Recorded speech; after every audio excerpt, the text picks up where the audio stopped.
Hi hello എല്ലാവർക്കും നമ്മുടെ പുതിയൊരു വീഡിയോയിലേക്ക് സ്വാഗതം. ഞാൻ ജോയ്സി. അപ്പോൾ ഇന്ന് ഞാൻ വന്നിരിക്കുന്നതെന്ന് പറഞ്ഞു കഴിഞ്ഞാൽ നമ്മളൊരു ചക്ക എരിശ്ശേരിയാണ്. അപ്പോൾ നമുക്ക് ചക്കയുടെയൊക്കെ സീസൺ ആയല്ലോ. അപ്പോൾ എങ്ങനെയാണ് നമുക്ക് നമ്മുടേതായ രീതിക്ക് അടിപൊളി ടേസ്റ്റിൽ ഒരു ചക്ക എരിശ്ശേരി വെക്കുന്നതെന്ന് കണ്ടാലോ. അപ്പോൾ നമുക്ക് നേരെ വീഡിയോയിലേക്ക് പോകാം. അപ്പോൾ ഇന്ന് നമുക്ക് നമ്മുടെ ചക്കയുടെയൊക്കെ സീസൺ ആയില്ലേ, ഇന്ന് നമുക്ക് ഇച്ചിരി ചക്ക എരിശ്ശേരി വെച്ചാലോ.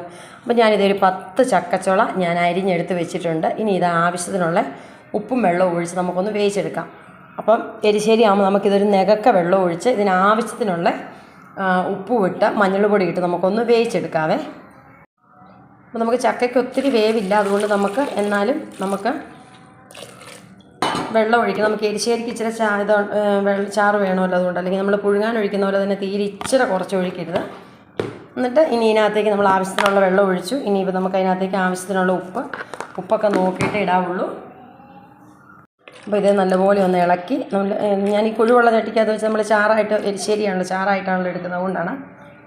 നമുക്ക് ഉപ്പുണ്ട്, ഇത്രയും കൂടെ വെള്ളം ഒഴിച്ച് നമുക്കിത് അടുപ്പയിലേക്ക് വെച്ച് നമ്മുടെ ഈ ചക്കയൊന്ന് നല്ലോണം ഒന്ന് വേവിച്ചെടുക്കാവേ.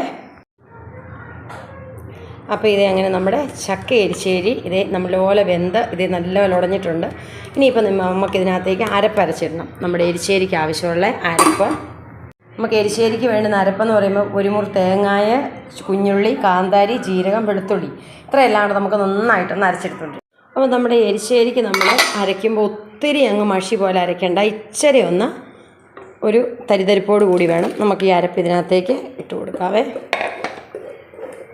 എന്നിട്ട് നല്ലപോലെ ഒന്ന് ഇളക്കി നമ്മുടെ അരപ്പ് അങ്ങ് ഒത്തിരി അങ്ങ് തിളച്ച് വരണ്ട, ഒന്ന് ജസ്റ്റ് ഒന്ന് ചൂടായാൽ മതി.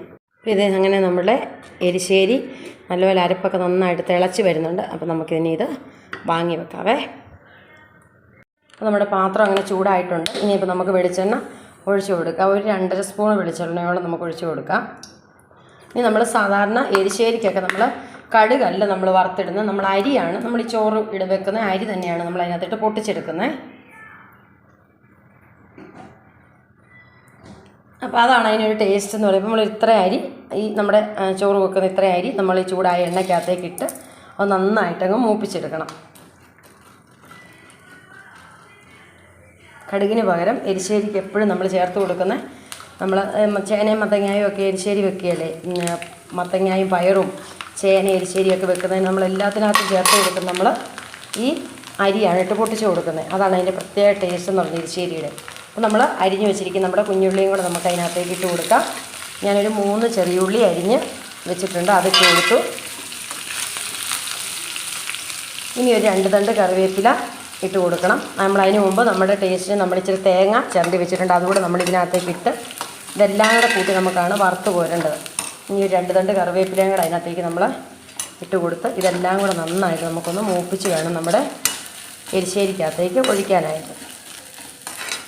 ഈ തേങ്ങായും ആ ഉള്ളിയും എല്ലാം കൂടെ കറിവേപ്പില എല്ലാം കൂടെ നല്ലപോലെ എണ്ണയ്ക്കകത്ത് കിടന്ന് മൂക്കണം. ഇനി നമ്മൾ അതിനകത്തേക്ക് ഒരു 2 വറ്റൽമുളകും കൂടെ നമ്മൾ അതിനകത്തേക്ക് അങ്ങ് മുറിച്ചിടുന്നുണ്ട് കേട്ടോ. ഇട്ട് കൊടുത്തിട്ട് അതുകൂടെ കൂട്ടിയിട്ടങ്ങ് മൂപ്പിച്ചാൽ അടിപൊളി എരിശ്ശേരി റെഡിയാണ്. ഇതൊന്ന് മൂപ്പിച്ച് അതിനകത്തേക്ക് ഒഴിക്കാവേ. ഇത് അങ്ങനെ നമ്മുടെ തേങ്ങായും അരിയും ഉള്ളിയും മുളകും കറിവേപ്പിലയും എല്ലാം കൂടെ നന്നായിട്ട് മൂത്തിട്ടുണ്ട്. ഇനിയിപ്പോൾ നമ്മുടെ എരിശ്ശേരിക്കകത്തേക്ക് നമുക്ക് ഒഴിച്ചു കൊടുക്കാവേ. അപ്പോൾ ഇത് അങ്ങനെ നമ്മൾ വറുത്തതെല്ലാം അങ്ങനെ നമ്മുടെ എരിശ്ശേരിക്കകത്തേക്ക് ഇട്ടു. ഇനി ഇപ്പോൾ ഇത് ഇളക്കണ്ട, നമുക്ക് 2-3 മിനിറ്റ് ഒന്ന് മൂടി വെച്ചിട്ട് നമുക്കിത് ഇളക്കിയെടുക്കാവേ. അപ്പോൾ അങ്ങനെ നമ്മൾ 2-3 മിനിറ്റ് കഴിഞ്ഞ് നമ്മുടെ എരിശ്ശേരി എല്ലാം ഓക്കെ ആയി. നല്ല അടിപൊളി ചക്ക എരിശ്ശേരി റെഡി ആയിട്ടുണ്ട്. ചക്ക എരിശ്ശേരി ഉണ്ടാക്കാത്തവരും കൂട്ടാത്തവരും വെക്കാത്തവരും ഒക്കെ ഉണ്ട്, ഒന്ന് വെച്ച് നോക്കണം. ഇനിയിപ്പോൾ ചക്കയുടെ സീസണാണല്ലോ, അപ്പം എങ്ങനെയൊക്കെ ആണെങ്കിലും ചക്ക നമുക്ക് വേറെ ദോഷങ്ങളൊന്നും ഇല്ലാത്ത സംഭവമാണല്ലോ. അപ്പോൾ ഇത് അങ്ങനെ നമ്മുടെ അടിപൊളി ചക്ക എരിശ്ശേരി റെഡി ആയിട്ടുണ്ട്. അപ്പോൾ എല്ലാവരും ഒന്ന് ട്രൈ ചെയ്ത് നോക്കണം കേട്ടോ.